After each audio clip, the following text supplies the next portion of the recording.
होती है, वो तमाम तर चीज़ें इनको बिल्कुल मैसर रहती है। अभी भी SDRF की जो मकान उसको देखते हुए SDRF की टीम यहाँ पे बिल्कुल मौजूद है। वैसे तो मीर बाजार भी यहाँ पे मौजूद है। चलो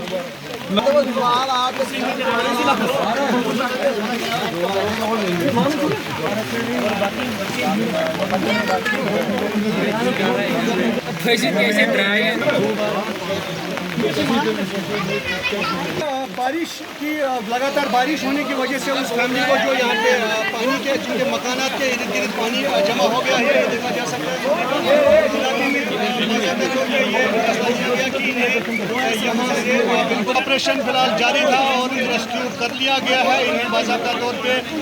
ये देखा जा सकता है एक बड़ी सफलता के साथ SDRF के जवानों ने उन्हें उनको भी हम निकालेंगे, कोशिश हमारी यही रहेगी जी, उनको भी पूरा निकालेंगे बाहर, क्योंकि पानी का भरोसा नहीं है। साहब बिल्कुल तैयार हो चुके हैं और जो फैमिली पानी के जिस मकान के इर्द गिर्द जमा हो चुके हैं, SHO साहब खुद उनके पास जाने के लिए तैयार हो रहे हैं और पूरी तरह से ये देखा जा सकता है